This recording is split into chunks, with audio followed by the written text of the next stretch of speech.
Today on episode 27 of Defining Truth, you're going to hear about Fanni Willis, the district attorney in Georgia, along with the mind virus continuing to harass Donald Trump. Also an update on Israel and what's going on there and the UN getting defunded for terrorist support.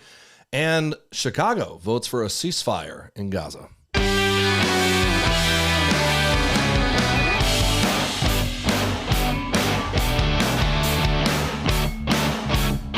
Hey, everybody. Welcome back to Defining Truth, the podcast. You can catch it anywhere you listen to podcasts, Apple, Amazon, Spotify, or you can watch us on YouTube. Brandon Jones is here with me. How you doing, Brandon? Doing good. We had a couple good conversations this week. One with Cheryl Chumley from Washington Times that is out now. I would encourage you to go check out our Instagram page or find us on Twitter, Defining Truth. It was a great conversation about truth and culture. And prior to that, we had a talk with Dr. Jeff Barkey and Dr. Mark McDonald on Informed Dissent podcast. That was also very, very interesting. I would encourage you all to go check that out. And of course, as always, you can catch Defining Truth, the book. It's available at definingtruth.org. It's a great resource, a tool in your toolbox to wage war in the culture war. So check it out. And actually, if you go to definingtruth.org, you can get a free sample of the audio version, which should be out this week. I've probably been saying that for a month. It's actually coming out this week. You can get a free sample of the audio. Today's Friday. This week's over. So let's say next week. All right, fine. Next week. So get a free sample, though, at definingtruth.org. We have an awesome voice actor that read the book. Very easy listening. And, you can listen to it in the car when you're driving around, etc. Anyways. So first up this morning, Brandon, what do we got? Yeah, so we're going to talk about Fanni Willis, the DA prosecutor in Georgia who admitted she had a personal relationship with the Trump prosecutor. According to the Washington Post, they reported that the Fulton County District Attorney Fanni T. Willis, Democrat, admitted she had a personal relationship with an outside prosecutor she had appointed to manage the election interference case against former President Donald Trump and his allies, but denied claims that the relationship had tainted the proceedings. So I'm sure. Yeah, of course it did. So to be clear here, remember the left, which we believe did something. They cheated it in during the election and with the votes in Georgia. The same people that Trump accused of cheating also now are the ones that are investigating him and saying, no, we didn't. And now we find out that the district attorney in Fulton County there had a personal relationship with the prosecutor who's going after Donald Trump. So it's a clear and obvious conflict of interest. And why does this matter? Well, because the left in general, right, leftist, are a group of people that they share common delusions about the world around them. We talk about this all the time here at Defining Truth about how important it is to have first principles or a correct worldview as a base, as a foundation, and then you can view the world correctly when you start on truths about the world around you. The problem with this, as we see here with Fanni Willis, and we see this really all over with Democrats, is that when you have people in relationships with other delusional people, people who believe falsely about the reality of the world around them, it's extremely dangerous because these people hold positions that allow them to greatly damage the lives of others, like being a district attorney or a prosecutor or a judge or any of the other powerful bureaucracies out there. And if your worldview is based on lies, then so are the decisions that you're making, and your decisions are therefore untrustworthy. Right? So let's break this down, a little simpler. If I believe that I am a flying unicorn. And I talk a little bit about this in the book, but let's just, for our listeners, if I tell you to your face, I'm a flying unicorn, and you're looking at me like, well, you're just a guy. And I'm like, no, I'm a flying unicorn. And let's just start there. And because I'm a flying unicorn, I can spit rainbows that make money trees. Okay. You tracking me? All right. Now, if you say, no, you know what? I think you're a liar. You don't look like a flying unicorn, and where's my money tree? And then I go and I find another person who also thinks they're a flying unicorn, but happens to be a district attorney, and we prosecute you for lying about us. You see what I'm going with this? The lies stack up and pile and pile. And then now there's a formal investigation because you accuse me of not being able to spit rainbows and create money trees, and so I'm a bigot, and just the world spins carefully out of control. Yeah, there's a million examples of this. Look at the Colorado Supreme Court decision with Donald Trump based off false premise that he committed an insurgency or was treasonous. The judge in the E. Jean Carroll case and the jury there. Insane. I mean, gets awarded $83 million for the fact that he maybe could have groped this woman or sexually assaulted her in a 30-something years ago in a department store in New York. Meanwhile, she's dancing in the forest, painting trees, singing songs. She comes out with no proof, no evidence, no nothing other than a shared hatred for Trump. Again, this is the leftist delusional. They find other people like them. And by the way, let's not overlook the fact that she was funded by a major Nikki Haley donor who gave, hundreds of thousands of dollars to both Nikki Haley and the E. Jean Carroll case to investigate Trump. So again, conflict of interest. Well, she was on the Rachel Maddow show on CNN. Yeah, talk about that. It's and great. Rachel Maddow, who, I mean, she's clearly a leftist, gives her a great opportunity. E. Jean Carroll sitting there with her two attorneys. And she says, what are you going to do for women's rights with this $83 million? Like, what a great opportunity to advance women. And E. Jean Carroll goes, well, the first thing that I'm going to do is you and I, Rachel, we're going to go shopping. We're going to go shopping and get clothes. And I'm going to get my attorney a fishing pole so she can go fishing. And do you want a penthouse, Rachel? And Rachel, in Paris. In Paris, in France. And Rachel Maddow's sitting there like, what? And her attorney's like, that was a joke. But it just goes to show you how delusional this woman is. I mean, if this truly happened and you were,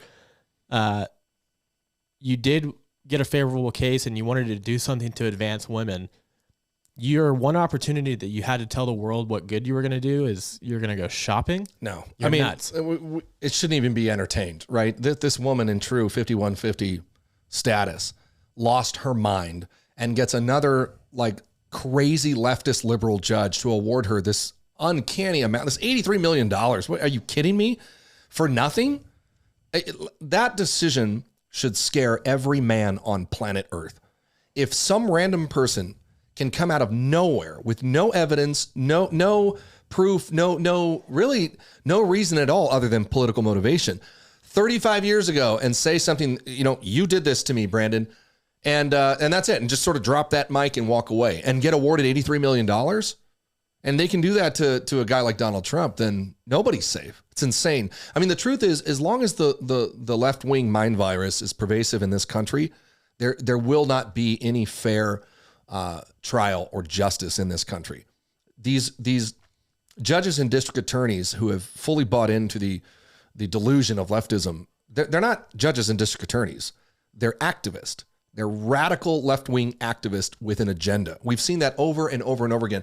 What was the other judge in the other Trump case where his wife was posting pictures of him in a jail suit and, that was in Fulton County in Georgia. That was the same guy. Yeah, that was the judge's wife. The judge's wife, yeah. Yeah, I mean, that's insane. How do you expect to have a fair trial when the country is so polarized and you have half the country that's completely lost their mind, delusional, and everything that they believe is based on lies? Some people are beginning to realize that. This week we listened to Joe Rogan talking with one of his hosts, and he went on and on about saying that he used to be on the left and he was a Democrat and he had voted Dem his whole life, and that they had gotten so far left that he couldn't even see him anymore. And the conversation is really interesting. It goes on from there. But, the next rational step in that realization of the left losing its mind and disappearing is to question what they told you about everything. If I could talk to Joe Rogan now, I would say, look, I agree with you. You're seeing the insanity. And he particularly in that conversation talked about the transgender movement and other crazy, insane stuff the left is doing. And I said, look, you're right. And if that's crazy, now go back and reassess everything they told you about Donald Trump, about America, about Christianity. You got to question everything because these people are insane. So, and it's quite redundant to have those people sort of, it's a big incestuous circle, right? When we come to prosecuting people, this would be like a Nazi, accuses you of doing something wrong. And then to back up his claim, he goes and gets another Nazi. And so his response is, well, I know that you committed this crime. And because my friend, the other Nazi, told me, and the guy that you're attacking is also a Nazi. It's like, whoa, hold on a second. Like, you don't see a conflict of interest in all of the same people assisting each other in a big circle? It's insane. There's no partiality and there's no fairness on the left because they're not driven by critical thinking or truth, as they admit themselves. They're driven by activism, right? This is DEI. This is the insanity that says that facts are racist, right? We've heard that over and over again in the mainstream media. Facts are racist. Right there, anytime somebody says that, you should check out. You should, in your head, just smile and nod and, okay, this person is crazy, and, go have a rational conversation. Absolutely insane. So anyways, the big news this week with Fanni Willis is that despite the prosecutor previously saying that he had no relationship, she's now admitting that she did have a relationship. And I mean, hopefully the whole case gets tossed. It's all absolute nonsense. Absolute nonsense. One of many. Anyways, let's go on to the second point here and give an update on Israel. Yeah, so moving into a little Israel update, the IDF, Israeli Defense Minister Yoav Gallant, says they have dismantled Hamas's Khan Yunis battalions, claiming they have killed or wounded over 10,000 of their fighters. If this were true, that would leave Hamas at only 25% capacity, since nearly 75% have been eliminated or arrested since the attacks on October 7th. This week, we've seen a lot of footage that's out there on the internet of IDF units moving through Khan Yunis. Some very heavy fighting. These guys are quite the heroes. I watched one clip of an IDF fighter, I don't know what unit he was in, battling two terrorists in Khan Yunis, and he's in a hallway, and he takes a grenade out the door. It detonates just outside the wall, covers him in dirt. He gets up, brushes himself off, and advances to actually take out both of the terrorists. That kind of door-to-door fighting is extremely intense and difficult. This is good news, coming out of Khan Yunis, that they have eliminated upwards of 10,000 fighters. That's unbelievable. But the fight's not over. Still leaves them at about 25% capacity. And as we see, Israel continues to take rockets, which is just unbelievable. I believe was Tel Aviv just had a rocket hit in the street, in a busy street this week, and it didn't blow up. It just sort of hit the back end of a car and landed in front of some people. Obviously, God was watching out over them. Also related to Israel, the UN gets hit hard. Bad news for the United Nations Relief and Work Agency, as 9 countries, including major funders, the US and Germany, decided to pause payments after they discovered that 12 UN workers took an active part in the terrorist attacks and slaughter of innocents in Israel on October 7th. That funding accounts for roughly 60% of the UNWRA's funds. It's like over 400 million, if I'm not mistaken. Of course, to anyone watching the UN over the years, that is not surprising. The UN is trash, quite literally. They advance at least from an American perspective, and are funding them, they advance our enemy's ideology and position quite often. This is no surprise to anyone watching the relief work agency's activities in Palestine. It's not even the first time they got caught with their hand in the terrorist cookie jar. Earlier this week, actually, several media outlets, including Defunding Truth on our Instagram, if you want to go check it out, we put a reel out, a compilation video of UN-funded schools in Gaza teaching students to murder Jews and kill innocent people as part of their regular educational program, which is insane. And in the video, if you go follow us at Defunding Truth on Instagram, you'll see this reel where you have teachers wearing the UN blue, vest and shirts and whatnot, and then they interview the kids, asking them, and the responses are hard to even repeat. You have to go watch the video. It's brutal. I mean, it's extreme violence and murder. that they're teaching. And this is what they're doing. Not only that, but of course, as IDF discovered, all of the UN schools or funded schools in Gaza had terrorist operation centers underneath them, tunnels underneath, weapons inside the schools. I mean, this is a whole family business there in Gaza. Really, really crazy. It's a funny side note. I got a note from Instagram on that reel saying that they would not allow any monetization or ads of that particular reel showing the UN teachers teaching Gazan children to hate Israel. Instagram said that it violated their content policy. And I was like, what do you mean? Like, you don't like truth being told? Their content policy, AKA telling the truth about the global mind virus and those who support it. So Instagram's like, we're just going to stop you right there. Let's not let you tell anyone about this information. This is worth pausing on for a second and digging a little bit deeper here.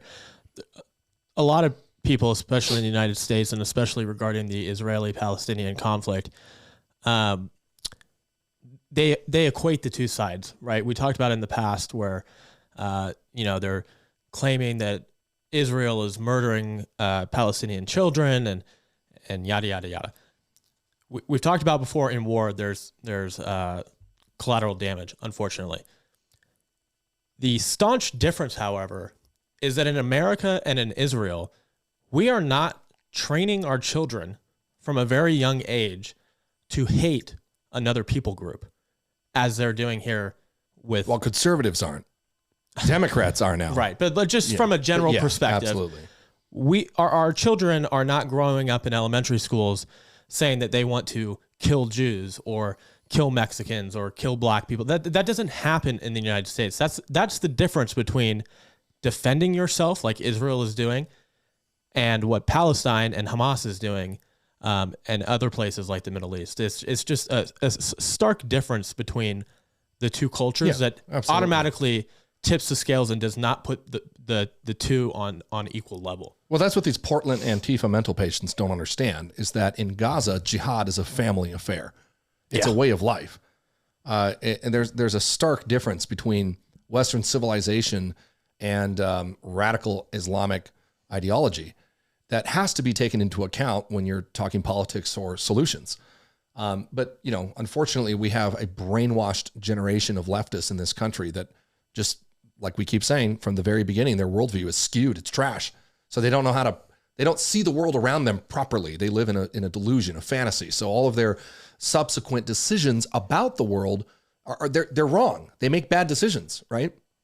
Well, and the United States too tries so hard to limit collateral damage and civilian casualties, almost to a bit of a fault, like we saw with the response to the 3 soldiers killed in Jordan. The Biden administration comes out and says that we're going to do A, B, and C at E, F, and G time, and it's like, well, then everybody knows what's going to happen and gets to leave. So, including the bad guys. So, we try so hard to make sure that civilian lives are not at risk of potentially nobody being there anymore. The people that we want to target in that situation. It frustrates me a little bit.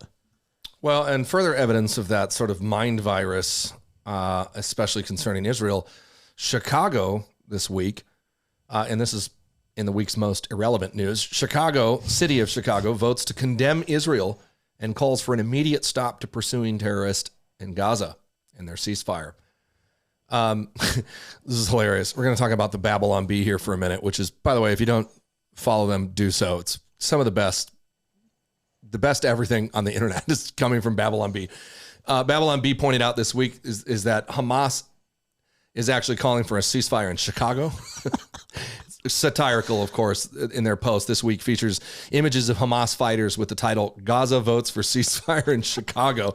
The Bee said, quoting Hamas, "We are appalled by the endless violence in Chicago. How could anyone live there?" Dude, I don't know where these guys are, Babylon Bee, but look, if anyone knows them, I'd like to meet them. They are hilarious. Great work, Babylon Bee. And of course, it's funny because it's true. And I think that's the genius there in their satire. We're laughing at just the insanity of the situation in the United States that a city in America would do that. The mayor is a Mr. Brandon Johnson, broke I think it was 28-28. I maybe am wrong on that, but he broke the tie. The mayor broke the tie and sided with the Hamas sympathizers in this incredible display of geopolitical ignorance and solidarity with terrorists. Media outlets showed video footage of left-wing Hamas supporters cheering the decision in Chicago during the Chicago City meeting, and apparently everyone went out for soy lattes after, although that is yet to be confirmed. See what I did there? That's your own. That's my attempt at the Babylon Bee. Well, that's why I don't do that. It's true though. If you look at the video, it looked like a bunch of like Portland teenagers in the stands. They were cheering for Hamas and so thankful that Chicago, the city of violence, had condemned Israel defending itself. Good job, Democrats, once again. Well, and this really goes to show, I just looked it up. In Chicago, they call their city councils members alders or alderpersons. There's not not surprising, but there's not a single Republican city council member in Chicago. So that just goes to show you that how far left some of these people are. They do have 2 independents, it looks like. 3 independents, but not a single Republican. It's just amazing. No, I don't even know how anyone lives there. It's insane. Absolutely insane. Well, it's even hard to travel to. I've been there recently, and it's just not a good city. Same thing with San Francisco, which we know. Yeah. It's not a good city to be in. No, I mean, everywhere leftism goes, they destroy societies. They destroy the culture. They destroy the cities. And eventually everyone tries to get out. And all the while, they always... they'll get on the news, leaders of these left-wing places like Newsom does with California, and they'll be like, everything's great. It's wonderful here. Just delusion, right? It's wonderful for the guy with millions of dollars and a California Highway Patrol security detail armed to the teeth everywhere he goes, right? But for the average Californian, the LAPD police union saying, don't come here, you're probably going to get robbed. And that's LA. Can you imagine Chicago? Well, they don't have to put it out because nobody wants to go there, but like Chicago is like a war zone. I don't even, we'd have to look up the numbers. I'm sure we could Google it, but several like holiday weekends, like Memorial Day, 4th of July, their murder rates are through the roof. It's unbelievable. It's like cartel land. It's crazy. But, it's a direct result of leftist policies and ideologies. When you lie to people, young people especially, when you lie to them about the world around them, it leads to conflict because they become disillusioned and without purpose. And oftentimes, unfortunately, history shows us they turn to violence. Chicago's a great example of that. Man, did you find some numbers there? Yeah, I'm looking at their 2023 crime statistics. I'm trying to decipher it because there's not a legend on or a key as well. There's your homework for our listeners. They can go and Google. Yeah, it's like Chicago the first thing that pops up. Violence. But you got to be careful in your research. I'll say this: be careful in your research on sources, because the left they are prolific liars, right? Like you go to somewhere, right? You can go to Oakland or San Francisco or LA and literally look at people defecating on the street, and it's like it looks like a war zone, right? And if you Google, you'll get some leftist source that'll be like, it's a beautiful city with the lowest crime rates in the whole country. They manipulate data so masterfully. You really got to be careful in your research. Always look to define truth properly. Man. I just want to say, too, the mayor of Chicago, Brandon Johnson, not to be confused with me. Yeah. Brandon Jones. Yeah. Just in case it wasn't clear. You could be the mayor. Apparently anyone can do it. I mean, Lori Lightfoot did it. I don't even know. Was she a human? We may never know. But if she can do it, then Brandon Jones can certainly do it. All right. Well, I think that's all for our talking points. We have an open second. You have anything really important that the world needs to hear? I don't know about important, but we were talking about earlier the newest revelation from James O'Keefe and his little encounter with an analyst from which department? Oh, man. This was a really embarrassing video. If you haven't seen it yet, look up James O'Keefe's conversation with a cybersecurity expert from the Office of the President, who is, it appears by the video, is on a date. So James O'Keefe, if you're not familiar, was the original founder of Project Veritas. He does all the undercover videos and releases of information by posing as other people. They go on dates or they interview people. and they get them to, reveal stuff. So by the looks, we don't know much about this video, but it looks like James O'Keefe is having dinner with this man. We're assuming it's like a date. That's at least the way they're talking. And this man who tells him that he's a cybersecurity expert oversees, he said, the Office of the President, Cybersecurity for State Department, and Foreign Affairs. I don't know what that means, but that's what he says in the video. And then he goes on to tell James O'Keefe that basically everyone believes that Joe Biden is senile, that he's clearly on the way down, that no one likes Kamala Harris and they dread her being the vice president. But then he says they're both going to be on the ticket. That's what he believes. It's a really embarrassing video to watch. Did you find it? I found the Babylon Bee version since we're talking about the Babylon Bee. What's the guy's name? Do you know? I can't remember his name. He doesn't have. He has a name, obviously, but I'm looking up. Anyways, it's an interesting video to watch. O'Keefe did a good job at getting that information. Haven't heard anything back from it yet, but I mean, as far as a response from them, I'm sure he's going to get fired for what his name is. He's a top White House cyber official, is what they're calling him. Okay, and his name is Charlie Krager, and Charlie done got himself fired. Yeah, James O'Keefe tweeted the full reveal video. He says the full interaction with top White House cyber official Charlie Krager. After I take off my glasses and reveal he's been the subject of an undercover investigation. Did he say after I take off my glasses? Yeah, like literally he goes like this and it's all of a sudden like, Clark Kent, look at me. I'm actually James O'Keefe. It's like, bro. Hey, you know what? As funny as that sounds, apparently it worked. Like, I don't know how he got away with that. So who doesn't know who he is now? Krager says, I didn't have your last name. I didn't know who you were. And he runs out of the restaurant. It just goes to show the lack of intelligence and the arrogance and ignorance of these left-wing Ivy League school graduates that go and get a job in the administration.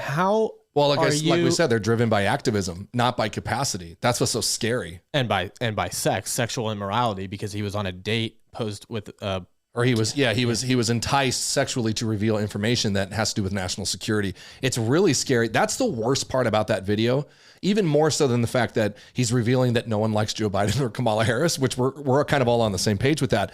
What's really scary is that watch the video and then realize that guy holds a very important position in cybersecurity for the Office of the President. That's what's really scary. That's what the left has done in this country with their brainwashed nonsense.